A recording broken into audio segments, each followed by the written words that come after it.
မင်္ဂလာပါအန်မီဆောင်ကနေကြိုဆိုလိုက်ပါရစေဒီနေ့မှာကတော့နောက်တို့ series တွေက အကျဉ်းဆုံး sharing အသုံးပြုသူတွေရဲ့အကြောင်းကိုပြပြတင်ဆက်ပေးသွားမှာပဲဖြစ်ပါတယ်ဒီလိုမစခင် channel လေးကို subscribe လုပ်ခဲ့ပေးပြီးတော့နဲ့ VPN လေးနဲ့ချီးပေးကြဖို့အတွက်တောင်းဆိုလိုက်ပါတယ်ဗျကျွန်တော်တို့ sharing အနေအကြောင်းပြောတဲ့အခါမှာ original လေးချန်ကြီးဖြစ်တဲ့ Agoromo Osuzuki ရဲ့အကြောင်းကနေစပြီးပြောရမှာပဲဖြစ်ပါတယ်သူ့ကိုတော့ Seishou Setback လို့လည်းသူတည်များကြပါတယ် Agoromo ကသူ့ရဲ့ချစ်သူ Aoi ရဲ့အလောင်းကိုမြင်ပြီးရဲ့နောက်မှာတိုမို3ခုအဖြစ်ပါတဲ့ Sharingan ကိုစတင်ပြီးတော့ရရှိခဲ့ပါတယ်။သူက3 Tomo Sharingan ကိုဘာမှမပင်မဲ့အချိန်ပြည့်သုံးနိုင်တဲ့အထိကိုသူ့ရဲ့ Chakra ကအစွမ်းထက်ပါတယ်။နောက်ပြီးတော့သူက Mangekyo Sharingan ကိုလည်းထပ်ပြီးပွင့်ခဲ့ပြီးသူ့ရဲ့ဒိုဂျီစုကလည်းနောက်တစ်စိတ်ကိုရောက်ရှိသွားခဲ့ပါတယ်။ Mangekyo Sharingan အသုံးများတဲ့အခါမှာအခြား Uchiha ရဲ့လိုမျိုးမျက်စိထိခိုက်တာမျိုးလည်းမဖြစ်နိုင်ပါဘူး။ Agoromo ကတော့သူ့ရဲ့ Sharingan ကိုဘာဆိုင်အဖက်မှမရှိပဲစိတ်ကြိုက်လို့တို့အသုံးပြုနိုင်ပါတယ်။သူ့ရဲ့ Susanoo ကလည်း Tenny Piece အရွယ်စားနဲ့အတူတူပါပဲ။နောက်ပြီးတော့တန်တေးရဲ့ပုံတွေဟာသူ့အတွက်ရင်ကောင်းနဲ့တိုက်မိသလိုမျိုးပဲရှိပြီးဖြောင်းတော့မဖြောင်းခဲ့ပါဘူး။အရင်ခေတ်က Sharingan ဆိုတာကတကယ်ကို next level မှာရှိနေခဲ့တာပါ။ Agoromo ပြီးသွားတဲ့ခါမှာကတော့နောက်ထပ်တစ်ယောက်ကတော့ Indra Osuzuki ပါပဲ။သူကတော့ Shinobi လောကရဲ့နံပါတ်1ကောင်ဆိုလေးပါပဲ။ Indra ကအဖေတူသားတစ်ယောက်ဖြစ်ပြီးသူကသူ့ညီကိုကာဝယ်ဖို့လုပ်ရာကနေ Sharingan ပွင့်လာခဲ့တာပါ။အဲ့ဒါပြီးရဲ့နောက်မှာသူ့တငယ်ချင်းမြောက်ကိုတတ်ခဲ့ပြီး Mangekyo Sharingan ပွင့်လာခဲ့ပါတယ်။နောက်မှာတော့သူဟာ Uchiha Clan ရဲ့လူတော်လူတစ်ယောက်ဖြစ်လာခဲ့ပါတယ်။ Indra ရဲ့ Sharingan ကအချစ်တစ်ချက်နဲ့တင်ရန်သူကိုအကြောတည်သွားစေနိုင်ပါတယ်။စိတ်တပြည့်ညံ့သူတယောက်ဆိုရင် Indra နဲ့လုံးဝရှင်းတိုက်လို့မရပါဘူး။ဒါကတော့လောကကြီးကိုအုပ်စိုးမွေးဖွားလာတဲ့လူတယောက်ရဲ့စွမ်းအားပါပဲ။အဲ့ဒါပြင်သူ့ရဲ့ပြည့်စုံတဲ့ဆိုဆန်တို့ကတောင်တလုံးရဲ့ရှိပြီးလူတယောက်ရဲ့ရှိမှဆိုရင်ကောင်းကင်တစ်ခုလုံးဖုံးလွှမ်းသွားနိုင်တဲ့အထီကိုကြီးပါတယ်။ Enemy ထဲမှာဆိုရင် Ino Kakusuchi ဆိုတဲ့ဂျူစုကိုတုံးပြသွားခဲ့ပြီးအဲ့ဒီဂျူစုကနေနောက်ပိုင်းမှာ Amaterasu နဲ့ Kakusuchi ဖြစ်ပြောင်းလဲသွားခဲ့ပါတယ်။ Indra ကိုလေ့ကျင့်တယောက်လိုသင်စားရတာကသူ့ရဲ့တမန်မှုတစ်ခုတည်းကြောင့်တော့မဟုတ်ပါဘူး။ Shinobi လောကတစ်ခုလုံးကိုပုံစံတွင်းခဲ့တဲ့ညီကျူးစုဆိုတဲ့ຢာကိုစတင်ပြီးဖန်တီးခဲ့တာကြောင့်မလို့ပဲဖြစ်ပါတယ်။အဲကြောင့်မလို့ပဲနောက်ဆက်မျိုးဆက်တွေအထိပါလေးစားရတဲ့လူတစ်ယောက်ဖြစ်လာခဲ့တာပါ။ဒီလိုနဲ့စပွဲကလာတွေရောက်လာတဲ့အခါမှာ Shinobi လောကမှာကြောက်စရာကောင်းတဲ့လူတစ်ယောက်ပေါ်ပေါက်လာခဲ့ပါတယ်။သူကတော့ Madara ပါပဲ။ Madara ကတော့ Sharingan ကိုကလေးဘွားတွေကနေစပြီးအဝေးခံဖြစ်ခဲ့တာပါ။သူငယ်လေးတွေက Sharingan ပွင့်ခဲ့တဲ့အချက်ကကြောက်စရာမဟုတ်ပဲသူဘလောက်ထိတောင်ကျန်းအောင်တောင်းနိုင်လဲဆိုတဲ့အချက်ကကြောက်စရာပါပဲ။ Uchiha အများစုက Sharingan ကိုချင်းတော်ကြာသုံးရဖို့အတွက်ရုံးရနေရတဲ့အချိန်မှာ Madara ကတော့ပင်မနာမျိုးလုံးဝမရှိပဲချင်းပြတာတုံးနေခဲ့တာပါ။သူ့ရဲ့ Chakra နဲ့အချက်ခံနိုင်စွမ်းကအဲ့လောက်ထိကိုပါပဲ။ဒါကြောင့်အဲ့ဒီခေတ်မှာလဲ Madara ကို Hashirama ကလွဲလို့ဒုက္ခမှမထိနိုင်တာပါ။ Madara ရဲ့ Sharingan ကချမ်းလွန်တာကြောင့်မလို့ပဲကိုပွားတွေကိုတစ်ချက်ချိယုံနဲ့လေရိတ်ကိုပွားလားတကယ်အစ်စ်လားဆိုတာကိုတမ်းပြီးတည်နိုင်ပါတယ်။ကိုမိကိုတော်မှာအိမ်မွေးခွေးလေးလိုမျိုးပိတ်နှောင်ထားနေပြီးတော့ခြုံနိုင်ပါသေးတယ်။ Shinobi လောကရဲ့အကျဉ်းဆုံး creature တစ်ခုက Madara နဲ့ရှင်တဲ့အခါမှာကလေးတတာဖြစ်နေခဲ့ပါတယ်။သူ့ရဲ့ Mangekyo Sharingan မှာကတော့ unique ဖြစ်တဲ့ ability မျိုးမမြင်ခဲ့ရပေမဲ့လည်းတာမန်စွမ်းအားနဲ့တင်တော်လေးကိုအန္တရာယ်ရှိတဲ့ Uchiha တယောက်ဖြစ်ခဲ့ပါတယ်။ Madara ကလည်း Susanoo ကိုအသုံးပြုနိုင်ပါတယ်။သူ့ရဲ့ Susanoo ကလက်လေးဖက်နဲ့ဓာတ်လေးချောင်းပါပြီးအဲ့ဒီဓာတ်တွေကိုလည်းစိတ်လိုလက်ရထိန်းချုပ်နိုင်ပါသေးတယ်။သူ့ရဲ့တခုတည်းတော့အားနည်းချက်ကတော့အမြင့်ဆုံးရှုံးသွားခဲ့တာပါ။ဒီလိုဆိုပေမဲ့လည်းညီဖြစ်သူ Izuna ရဲ့မျက်လုံးကိုအစားထုတ်လိုက်တဲ့အခါမှာIta နဲ့ Mangekyo Sharingan ကိုရရှိခဲ့ပြီးတားဆီးဆိုတာမျိုးမရှိတော့ပါဘူး။ Ita နဲ့ Mangekyo Sharingan ရဲ့အစွမ်းနေရာကိုသူကြိုက်သလိုထိန်းချုပ်နိုင်သွားပြီးသူ့ရဲ့ Perfect Susanoo ကလည်းတောင်တွေကိုထပ်ပိုင်းဖက်နိုင်တဲ့အထိကို level အပ်သွားခဲ့ပါတယ်။အဲ့ဒီချိန်မှာဆိုရင် Hashirama ကလွဲလို့သူနဲ့တွေ့တဲ့အခါဘယ်သူကမှအသက်မရှိနိုင်ဘူးလို့ပြောရတဲ့အထိကိုကျန်သွားခဲ့ပါတယ်။သူ့ရဲ့ Perfect Susanoo ကိုလည်းKurama နဲ့ပေါင်းလိုက်တဲ့အခါမှာပြင်းထန်သိမ်းမြတ်ဖြစ်သွားတဲ့အထိကိုဖြစ်သွားခဲ့ပြီးဒါကြောင့်မလို့ပဲခေါ်ဝါလို့အမည်သွင်းသွားခဲ့တာပါ။ Madara ပြီးတော့နောက်တစ်ယောက်ကတော့ Izuna Uchiha ပဲဖြစ်ပါတယ်။ Izuna Uchiha ကတော့ Madara ရဲ့ညီပါ။သူကအကိုဖြစ်တွေရဲ့ရောက်မှာပဲရေလို့ထင်နေရင်တော့မှားတော့ပါလိမ့်မယ်။သူက Madara ပြီးရင် clan တစ်ခုလုံးမှာ Mangekyo Sharingan ပွင့်လာခဲ့တဲ့ဒုတိယမြောက် Uchiha ပဲဖြစ်ပါတယ်။ Izuna ဟာ Madara နဲ့တူမသိမရင်လောက်မှာပဲ Sharingan စတင်ပွင့်ခဲ့တာဖြစ်ပြီးဆရာချက်ကြတုံးနိုင်ခဲ့ပါတယ်။ Uchiha clan ကတကယ် Hardcore warrior တွေနဲ့ပြည့်နေတယ်ဆိုပေမဲ့လည်း Izuna ရဲ့အင်ဂျင်ဟာတိမဖြုတ်ခံရတဲ့အထိကိုပါခဲ့ပါတယ်။ Izuna နဲ့ Madara တို့နှစ်ယောက်ကUchiha clan ကိုစူဘက်ကာလာမှာဦးဆောင်ခဲ့ပါတယ်။သူရဲ့ Mangekyo Sharingan ပုံစံကအလဲကနေအပြင်ဘက်ကိုဒီကြောင်တုံကြောင်ခွဲထွက်သွားတဲ့ပုံစံမှာဒီ Sharingan ကရန်သူရဲ့ကွန်ဘတ်တွေကိုကျိုးပြီးမြင်နိုင်တာကြောင့်မလို့ပဲတိုက်ကျုစုမှာရန်ကုန်မှာအကျန်းနဲ့ဝဲတဝေဖြစ်သွားခဲ့ပါတယ်။အဲ့ဒါပြင်သူကလက်နက်ဘက်လုံးနဲ့ဓာတ်ကိုချွမ်းနေတဲ့အထုပ်ပြုနိုင်တဲ့ဓာတ်သမားတစ်ယောက်ပါ။ဒုတိယဟောက်ကပဲဖြစ်လာခဲ့ပေမဲ့လည်းတိုဘီရာမာတောင်မှာ Izuna ရဲ့ကန်ညစ်စုကိုတိတ်တက်ရည်စံရတဲ့အခါမှာနိုင်ငံလန့်နေခဲ့ပါတယ်။ဒါပေမဲ့စင်မကောင်းစာနဲ့ပဲသူလုံးလည်မြအရာအလုံးကိုပြပြခွင့်မရခဲ့ပါဘူး။တိုက်ပွဲတစ်ခုမှာတိုဘီရာမာရဲ့ဓာတ်ချက်ကသိစင်နေတဲ့အထိကိုဖြစ်သွားခဲ့ပြီးမဒါဝါကကဲထုတ်ပြီးသွားခဲ့ပါတယ်။ဒီလိုဆိုပေမဲ့လည်းအသက်မရှင်တော့မှကိုတိနေတဲ့ Izuna ကကိုဖြစ်သူမဒါရာကို Mangekyo Sharingan ကိုပေးသွားပြီးတဲ့နောက်မှာတည်ဆုံသွားခဲ့ရပါတော့တယ် စူပါကာလာကနေကိုနိုဘာခေတ်ကိုရောက်လာတဲ့အခါမှာတေချာပုတ်ထည့်ပြောဖို့လိုအပ်တဲ့လူကတော့ဖူကာကိုပဲဖြစ်ပါတယ်။တို့နောက်ဒိုဇလန်ရဲ့ဗီလိန်တွေကကျဲချင်းလောင်းလောင်းလှည့်ပြားကျိုးကင်တက်တဲ့ character ကနေလုံးဝမတူညီတဲ့ပုံစံကိုပြောင်းလဲသွားခဲ့တာပါ။ဖူကာကူကတော့အတန်မထွက်ပဲသိစင်နိုင်လောက်တဲ့အထိကိုပြင်းထန်တဲ့ဦးချီယာတစ်ယောက်ပဲဖြစ်ပါတယ်။တခါသူတွေကတော့သူတို့ရဲ့စွမ်းအားကိုခပ်ပေါ်ပေါ်ပဲသုံးပြနေတဲ့အချိန်မှာဖူကာကူတစ်ယောက်ကတော့ငါရဲ့လောက်ရဲ့ကိုသာကြည့်လိုက်ဆိုတဲ့လူမျိုးပဲဖြစ်ပါတယ်။သူ့ရဲ့နာမည်ပြောင်းကတော့ Wick Eye ပါ။ဒီနာမည်တစ်ခုတည်းနဲ့တင်သူ့ကိုအခြားနိုင်ငံကရှင်နိုဘီတွေကလုံးဝကြောက်စေခဲ့ရပါတယ်။ဖူကာကိုရဲ့ရှာရင်ကန်ကတော့လူတွေကိုအချစ်တစ်ချက်တည်းနဲ့တင်ကနူးစုတွေကိုထည့်ထားနိုင်ပါတယ်။ဒါပေမဲ့အစင်မကောင်းစွာနဲ့ပဲအဲ့ဒါကိုတပီမြင်တွေ့ခဲ့ရပါဘူး။သူ့ကိုကနန်ဝင်ကြီးဖြစ်စေရဲ့အကြောင်းရင်းကတော့သူ့ရဲ့မန်ဂင်ကိုရှာရင်ကန်ပါပဲ။အမိကိုเจ้าကိုတော့ထိချုံနိုင်တဲ့အမျိုးသားပါ။သူဟာသူခေတ်မှာမီနာတို legendary ဆန်နီဖြစ်ကြတဲ့ပရိုချီမာတို့ဂျီဂါရီယာဆူနာဒဲနိုနဲ့ရှင်ပြီး one of the greatest ဖြစ်နိုင်တည်ရှိတဲ့လူတစ်ယောက်ပဲဖြစ်ပါတယ်။သူဟာကိုနိုဝါခေတ်မှာဦးချီယာကလန်ရဲ့ခေါင်းဆောင်တစ်ယောက်ပါချင်းချင်းလေးတွေ့ရမယ်ဆိုရင်တော့မှဘေကလန်ခေါင်းဆောင်ကမှအားနေမနေမှာမဟုတ်ပါဘူးလို့ဆိုပေမဲ့လည်းအဆုံးသတ်မှာကတော့ဒါဖြစ်သူအီတာချီရဲ့လက်ထဲမှာတေးဖို့ဆုံးဖြတ်ခဲ့တာပဲဖြစ်ပါတယ်နောက်တစ်ယောက်ကတော့ရှီဇူရီပဲဖြစ်ပါတယ်ရှီဇူရီကကိုနိုဝါရဲ့လေရွေးစိန်အားဘူးတစ်ယောက်ပါသူဟာရှရင်ဂတ်ကိုအီတာချီလောက်ကောင်းအောင်အသုံးပြုနိုင်ခဲ့ပြီးဘလို့တောင်မှကောင်းနိုင်ပါသေးရဲ့ရှီဇူရီကိုထူးခြားစေတဲ့အချက်ကတော့မန်ဂီယွန်ရှရင်ဂတ်ဖြစ်ပြီးတိကျပြောရရင်ဒီရှရင်ဂတ်ကြောင့်ရှားလာတဲ့ပါဝါပါပဲအဲ့ဒါကိုတော့ခူရိုဝါဆူကာမီလို့ခေါ်ပြီးဒီဂျီဆုက ultimate ဂန်ဂျီဆုလို့တောင်ပြောလို့ရပါတယ်ဒီဂျီဆုကအသုံးခံရတဲ့လူရဲ့စိတ်ထဲဝင်ရောက်ပြီးတကယ်မဟုတ်တဲ့အရာတွေကိုမြင်အောင်စေရင်းနဲ့သူတို့ကိုယ်တိုင်စိတ်သက်ရွေးရှားလို့ရနေတယ်လို့ချက်လက်လိုက်တာပါပို့ပြီးတော့ကြောက်ဖို့ကောင်းတာကရှီဇူရီယာဒီဂျီဆုကိုသုံးဖို့အတွက်မတုံချင်းဆောင်အောင်ကြည့်စရာမလိုပါဘူး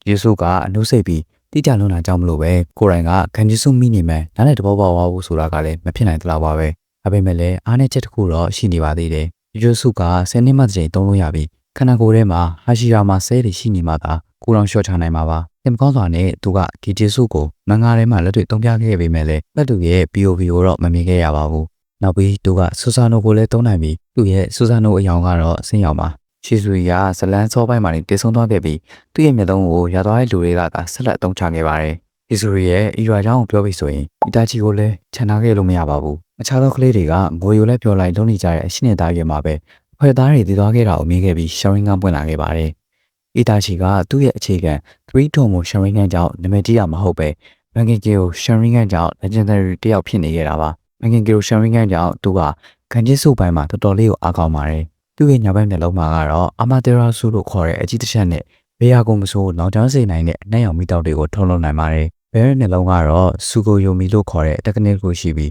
းလေကျန်းနဲ့ဂန်ဂျစ်ဆုလို့တောင်ပြောလို့ရပါတယ်။ဒီတက္ကနိမှာကတော့အသုံးပြုခံရတဲ့သူကိုအီတာချီကိုတိုင်းအချိန်နေရဖြစ်တဲ့မှုအလုံးကိုထိန်းချုပ်ထားတဲ့နေရာကိုပို့လိုက်ပြီးစက္ကန့်ပိုင်းအတွင်းမှာရပောင်းများစွာနှိပ်စက်ခံနိုင်ရသလိုခရမာယာဆုံးဖြစ်ရတဲ့ကိုပြန်ပို့လိုက်တာမျိုးလုပ်လိုက်တာပါနောက်ပြီးတော့အီတာချီကဆူဆာနိုထုတ်လိုက်တဲ့အခါမှာကလည်းဆူဆာနိုမှာထူဆူကာဆော့နဲ့ယာတာမေရာဆိုတဲ့ရှီတစ်ခုကိုလည်းတည်ဆောင်လာပါတယ်ထူဆူကာဆော့ကတော့အထိုးခံရတဲ့သူကိုကန်ဂျီစုဝေါ်ထဲမှာထာဝရချက်ပိတ်ထားလိုက်ပြီးယာတာမေရာရှိကတော့တိုက်ခိုက်မှုအလုံးကိုတံပြန်တိုက်ခိုက်နိုင်ပါတယ်နောက်ပိုင်းမှာအီတာချီရဲ့တကယ်အားနည်းချက်ကတော့ချက်ကတော့နေပါလာပြီးမက်ဆီကိုလာတာနဲ့သူ့ရဲ့အသက်ကိုတပြေးပြေးစီဝင်ချွေနေတဲ့ယောဂဆိုးကြီးကြောင့်ပဲဖြစ်ပါတယ်နောက်ထပ်တစ်ယောက်ကတော့အိုချီယာအိုဘီတိုပဲဖြစ်ပါတယ်ဇလန်ရဲ့အစာပိုင်းမှာကလေးကသူဟာဒူးတုံကိုရှာရင်ဂန်ကိုပွင့်ခဲ့တာပါနက်ဂရိတ်နီဂျာဝါမှာအိုဘီတိုတီဗီလို့အားလုံးကထင်ခဲ့ကြပေမဲ့လည်းမာတာရာကကယ်သွားခဲ့ပြီးသူ့ကိုလူသားလက်နက်အဖြစ်တပြေးပြေးပြောင်းလဲပေးခဲ့တာပါဝင်တေဆုံးတာကိုမြင်လိုက်ရတဲ့အချက်ကသူ့ကိုလုံးဝပျက်စီးသွားစေခဲ့ပါတယ်အဲ့ဒီအချိန်မှာပဲချက်ချင်းတက်တုံမိုရှာရင်ဂန်နဲ့မန်ဂင်ယိုရှာရင်ဂန်ပွင့်သွားခဲ့တာပ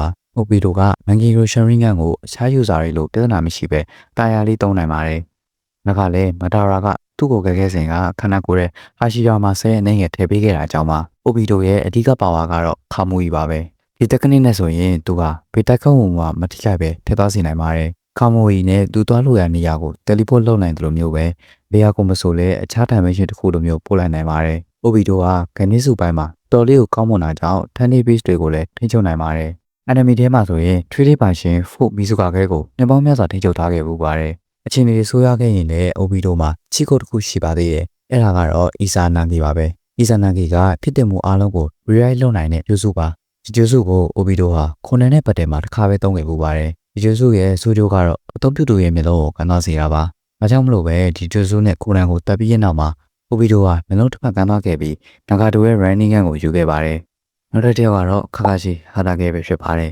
။ခါခါရှိကတက်ခရစ်နီဂျာဝါမှာဗဲမျက်လုံးကိုဆွချုံသွားခဲ့ပါတယ်။အဲ့ဒီချိန်မှာအိုဘီတိုကသူ့မျက်လုံးကိုပေးခဲ့တာပါ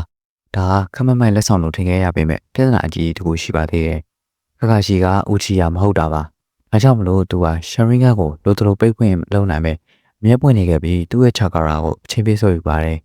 ်ဒီလိုချာကာရာကိုဆွဲယူခံနိုင်အောင်မှသူကဂျိုစုပေါင်း1000ကျော်ကိုကော်ပီယူရင်းကော်ပီနီတာဆိုတဲ့နာမည်နဲ့ဒီချန်တယောက်ဖြစ်လာခဲ့ပါတယ်ခါရှိဟာချီတိုရီနဲ့ရှာရင်ဂန်ကိုတွဲပြီးတုံးပါတယ်ပုံမှန်ဆိုရင်ချီတိုရီကအသုံးပြုသူရဲ့လက်မှာတဲစစ်ဆွဲနေစူးစီးသွားတာဖြစ်ပြီးအရှင်ကိုတိုးစေပါတယ်ဒါပေမဲ့ဒီဂျိုစုကတာမန်လူတယောက်ကိုအလင်းတောင်းဝိကံပြီးပြေးနေရတယ်လို့ဖြစ်တာကြောင့်မလို့မင်းအာယုံမှအခက်တွေ့စေရပါတယ်ချယ်ရီကန်ရဲ့ကျေးဇူးနဲ့ခါကာရှိကအကုန်လုံးကိုမြင်သွားနိုင်ပြီးချီရိုရီကိုတိကျကျတုံးနိုင်ခဲ့ပါတယ်။အကြောင်းမလို့ပဲခါကာရှိကချယ်ရီကန်မရှိတော့တဲ့နောက်မှာချီရိုရီကိုအတုံးလဲသွားခဲ့တာပါ။ရီတေဆုံးတော်ကိုအိုဘီတိုမြင်ပြီးသွားတဲ့နောက်မှာမန်ကင်ကိုချယ်ရီကန်ပွင့်လာခဲ့ပြီးခါကာရှိလည်းအတူတူမန်ကင်ကိုချယ်ရီကန်ပွင့်သွားခဲ့ပါတယ်။နောက်ပိုင်းမှာသူလည်းခါမွေကိုတုံးသွားနိုင်ခဲ့ပါတယ်။အစားပိုင်းမှာသူကကျွမ်းကျင်ကြီးမတုံးနိုင်ပဲနှိဝေးနေရဆိုပေမဲ့လည်းနောက်ပိုင်းမှာတော်တော်လေးကိုဆရာကျလာခဲ့ပါတယ်။ပိုဂရိတ်နေကြဝါမှာအိုဘီတိုတည်သွားတဲ့အခါမှာဝင်းကြီးကခါကာရှိရဲ့ကိုယ်ရဲကိုခဏရောက်သွားခဲ့ပြီးခါကာရှိကလည်းမန်ကင်ကီကိုရှာရင်ကန်နှစ်ခုလုံးကိုခဏတုံးသွားနိုင်ခဲ့ပါတယ်။မန်ကင်ကိုရှာရင်ကန်နှစ်ခုလုံးကြောင့်သူက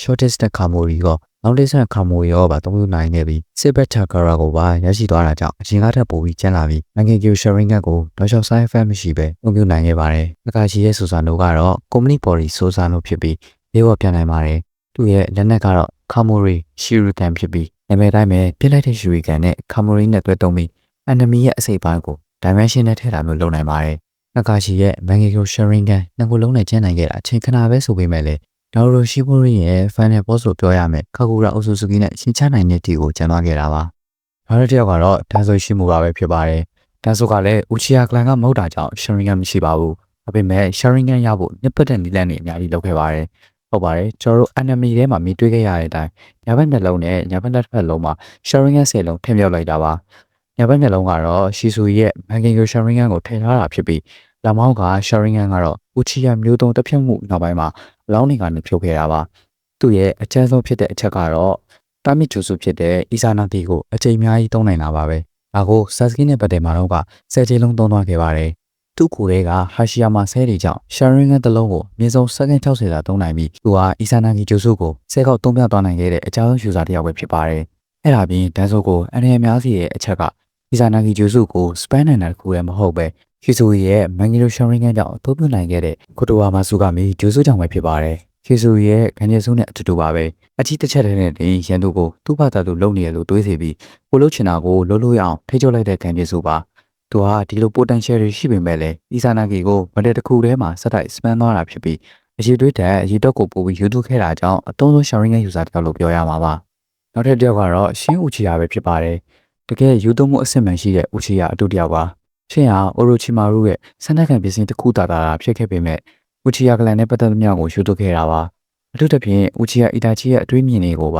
သူ့ကိုယ်သူလည်းဦးချီယာတယောက်အဖြစ်တင်သားပြီးအိုရိုချီမာရုလက်ထဲကနေသူ့ရဲ့ကလုံးအနေနဲ့လစ်ပြေးလာခဲ့တာပဲဖြစ်ပါတယ်ရှင်းရတဲ့ဒန်ဆိုလိုမျိုးဆိုပေမဲ့သူ့ထက်ရှာရင်ဂန်နဲ့အများကြီးပိုင်ဆိုင်ထားပါတယ်ဒီကောင်ကနှပ်ဘူးတွေကောခေါင်းတွေကောကြောတွေကောအထိပါရှိပါတယ်သူ့ရဲ့အစံတက်ခံခန္ဓာကိုကျေးဇူးကြောင့်ပဲဒီ sharing တွေကိုလိုတလိုအသုံးချနိုင်ပြီးဘာဆိုင်ဖတ်မှမရှိပါဘူး။ဒါကြောင့်မလို့သူဟာပတဲထဲမှာတော်တော်လေးကိုရှုပ်ထွေးတန်မာတဲ့တက်ကွက်တွေကိုထုတ်သုံးနိုင်ပါတယ်။အဲ့ဒါအပြင်သူ့ရဲ့ကလုံးတွေမှာလည်း sharing ကိုကြီးကြပြီးဒီကလုံးတွေကနေတဆင့်လဲသူ့ဘာသူတက်ခံနိုင်ပါတယ်။သူ့ရဲ့ညဘက်မျက်လုံးကနေ space time ကျုပ်စုကိုလည်းသုံးနိုင်ပါတယ်။ဒီကျုပ်စုကနေတဆင့်သူ့ကိုယ်တိုင်ကသူ့လိုချင်တဲ့အရာကိုရောပါ teleport လုပ်နိုင်ပြီးအချိန်ခါလိုက်ပြီးတော့လည်းအရွယ်စားပြောင်းလဲနိုင်ပါသေးတယ်။ဘလို့ဖြစ်လို့ Mangekyo Sharingan ပွင့်လာတယ်လို့မပြောထားပေမဲ့လည်း Mangekyo Sharingan ပွင့်လာပြီးနောက်မှာတကူလုံးက Sharingan တွေကလည်း Mangekyo Sharingan ပွင့်ရင်သူ့ရဲ့ကလုံးတွေထိပါပွင့်သွားခဲ့ပါတယ်။သူဟာဘယ်ဘက်လက်ကအမှတ်သားနဲ့မြောက်ဝတ္ထုတွေကိုအမှတ်သားပေးပြီးတဲ့နောက်ဝေးကနေပိုင်နိုင်ထိချုံနိုင်ပါသေးတယ်။ရှင်ဟာလက်နက်တွေအများကြီးကိုရှူတော့မောင်းဆောင်ကနေတပြိုင်တည်းတိုက်ခတ်ဖို့တလို့သူ့ကိုယ်သူလည်းခွဲစိတ်မှုတွေလည်းလုပ်ခဲ့ပူပါတယ်။ enemy ထဲမှာလည်းသူ့ရဲ့အစွမ်းကတအားတန်မာလာပြီးလက်နက်ကြီးတွေကိုလိုတလိုပုံတွင်ထိချုပ်လာနိုင်ခဲ့ပါတယ်။နောက်တစ်ယောက်ကတော့ဆာဒါရာဦးချီယာပဲဖြစ်ပါတယ်။ဆာဒါရာကတော့ဦးချီယာကလန်ရဲ့အနာဂတ်ပါပဲ။သူမကဂန်နင်တိုးဖြစ်ပြီးဦးချီယာမျိုးဆက်ပြီးတော်တော်လေးကိုတန်မာပါတယ်။ဆာဒါရာကကလေးပေါ်မှာတည်းကရှယ်ရင်ခဏစောက်ပွင့်လာခဲ့ပြီးအကြောင်းရင်းကတော့သူ့ဖေကိုလွမ်းလို့ပါ။ဦးချီယာများစုကရှယ်ရင်နိုးထလာဖို့အတွက် trauma တွေတပုံတစ်ခေါက်ကြီးကြုံတွေ့ရပေမဲ့လည်းဆာဒါရာကတော့အဖေကိုလွမ်းလိုက်ရုံပါပဲ။အသက်17နှစ်ရောက်တဲ့အချိန်အဖေဖြစ်သူကိုပြန်တွေ့ရတဲ့အခါမတ်တုံကိုရှာရင်ဂန်လုံးဝကိုပြန်ပွင့်လာခဲ့ပါတယ်။ဒီမှာရဲ့ရှာရင်ဂန်တွေက upgrade ဖြစ်တာလဲတော်တော်လေးမြန်ပြီးစကန်တုံမို့ကိုဒီပါနဲ့ပတ်တယ်မှာပွင့်ခဲ့ပြီးတက်တုံမို့ကိုတော့ကြီးကန်ကကိုနိုဝါကိုတက်တဲ့ချိန်မှာပွင့်ခဲ့တာပါ။ တွေးထုံမှု Sharingan ပွင့်လာတဲ့ခါမှာကတော့သူမရဲ့မျက်လုံးတွေကဘက်တီးရီးယားတွေကိုမြင်နိုင်တဲ့အထိ Super Microscope လို့ဖြစ်လာခဲ့ပါတယ်။ဆာဒါရာအသက်12နှစ်ရောက်တဲ့အခါမှာမန်ဂင်ယို Sharingan ကိုစပြီးပွင့်လာခဲ့ပါတယ်။အဲ့ဒါကလည်းနည်းနည်း trauma ရစာလို့ပဲပြောရမှာပါ။ဒီတာကအားလုံးရဲ့မှတ်ဉာဏ်ထဲမှာနာဝူတိုကိုဘိုဒိုကတက်လိုက်တာဖြစ်ပြီးနာဝူတိုရဲ့တာရင်ကခါဝါဂီလို့ထင်အောင်လုပ်ခဲ့ပါတယ်။ဒီနေရာမှာအားလုံးကမှတ်ဉာဏ်နဲ့ကမဖြစ်သွားခဲ့ပေမဲ့လည်းဆာဒါရာတယောက်တည်းကသာအဖြစ်မှတ်ကိုမှတ်မိနေခဲ့တာပါ။ဒါကြောင့်လို့ဘိုဒိုကိုအားလုံးကဝိုင်းပြီးအမဲဖျက်ကြတဲ့အချိန်ဆက်စကေးပါဝင်မဲ့လုပ်တဲ့အခါကိုတယောက်လိုဖြစ်နေတဲ့ဘိုဒိုကိုဆုံးရှုံးအောင်ကြောက်တဲ့စိတ်နဲ့မန်ဂင်ယို Sharingan ပွင့်သွားခဲ့တာပဲဖြစ်ပါတယ်။ဆာဒါရာရဲ့မန်ဂင်ယို Sharingan ကမြေပုံစံရှိပြီးမျက်စံကနေအပြင်ကို18000ပုံစံမျိုးထုတ်ထွက်နေတဲ့ပုံစံမှာဒီမန်ဂင်ယို Sharingan ကြောင့်ဆာဒါရာကအိုယီရူမဲဆိုတဲ့တက္ကနစ်ကိုအသုံးပြုနိုင်သွားပါတယ်။တက္ကနစ်ကြောင့်ပဲသူမကဘေးနားကစွမ်းရည်အားတွေကိုထိန်းချုပ်နိုင်သွားပြီးရန်သူကိုစွမ်းရည်နဲ့အနက်ရောင်အော့ပလေးတွေကနေတဆင့်ဆင့်ခေါ်ထိန်းချုပ်သွားစေနိုင်ပါတယ်။ဒီတက္ကနစ်ကတိုက်ခိုက်တဲ့အပိုင်းတစ်ခုထဲမှာမကပဲရန်သူကိုလေးပေါ်တင်တာဆာဒါရာကိုတိုင်းလေးပေါ်ပြန်တာတံမြန်တိုက်ခိုက်တာတွေအပြင်ပြစ်မှတ်ကို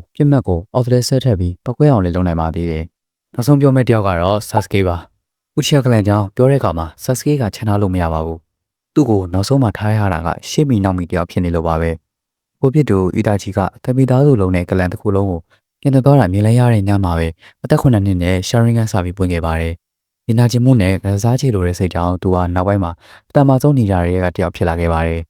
Sasuke ရဲ့ Sharingan ကအီတာချီတက်ပို့ပြီးအလားလာရှိနိုင်တယ်ဆိုပြီးတော့Orochimaru ကိုယ်တိုင်ပြောခဲ့ပူပါတယ်။ Sasuke ကိုတောက်ဆရာကောင်းစေတဲ့အချက်ကတော့သူ့ရဲ့မန်ဂင်ယို Sharingan ပါပဲ။မန်ဂင်ယို Sharingan ကြောင့် Sasuke ကကြီးလိုက်တဲ့အရာအလုံးကိုပြတဲ့အထိလောင်ကျွမ်းစေနိုင်တဲ့ Amaterasu ကိုသုံးနိုင်ခဲ့ပါတယ်။အဲ့ဒါပြင်ပိုပြီး YouTube ကိုခေါင်းတဲ့အချက်ကတော့ဒီအနက်ရောင်မီတောက်တွေကိုလက်နဲ့လားရှီလားလိုလိုပုံသွင်းနိုင်တဲ့ Akutsuji ကိုသုံးနိုင်ရတာပါ။နောက်တစ်ခုကတော့သူ့ရဲ့ Perfect Susanoo ပါပဲ။နောက်တိုနဲ့ဗတ်ထဲမှာလည်း Sasuke ရဲ့ Susanoo စတိတ်3ခုကိုမြင်နိုင်ပါတယ်။ Perfect Susanoo က Amaterasu Flame တွေ Kyuubi's Chakra တွေနဲ့ Indra Arrow တွေကိုလိုလိုပြစ်ခတ်နိုင်ပါတယ်။နောက်ပိုင်းမှာမန်ဂင်ယိုကိုအသုံးများတာကြောင့်မလို့ပဲမြင်အာရုံဆုံးရှုံးလာတဲ့အချိန်မှာပဲတိုဘီနဲ့တဘောတူညီမှုရယူပြီးအီတာကြီးရဲ့မျက်လုံးကိုယူပြီးအီတာနဲ့မန်ဂင်ယို Sharingan ကိုရခဲ့ပါတယ်။အီတာနဲ့မန်ဂင်ယို Sharingan ကမန်ဂင်ယိုကို side effect မရှိပဲပြေဝသုံးချနိုင်တဲ့ပါရှင်မျိုးပါ။ဥတီယာတမိုင်းတစ်လျှောက်မှာအီတာနဲ့မန်ဂင်ယို Sharingan ကို Sasuke နဲ့ Madara နှစ်ယောက်တည်းရခဲ့တယ်လို့ Madara လိုမျိုးပဲ Perfect Susanoo ကို Kurama နဲ့တွေ့တုံးလို့ရခဲ့ပါတယ်။အဲ့ဒါပြင် Hakuro Moshi က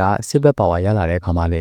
သူကဒုက္ခရဲ့အကျဉ်းဆုံးညီကတယောက်ဖြစ်လာခဲ့ပါတယ်။နောက်ရီကတော့ Naruto series တက်လျှောက်အကျဉ်းဆုံး Sharingan user ရဲ့အကြောင်းပဲဖြစ်ပါတယ်။နောက်ထပ်လည်း enemy content တွေကိုတင်ဆက်ပေးတော့မှာဖြစ်တာကြောင့်မလို့ပဲ channel လေးကို subscribe လုပ်ခဲ့ပြီးတော့နဲ့ဗီဒီယိုလေးကို like လေးလုပ်ခဲ့ပေးကြဖို့တောင်းဆိုလိုက်ပါတယ်ဗျ။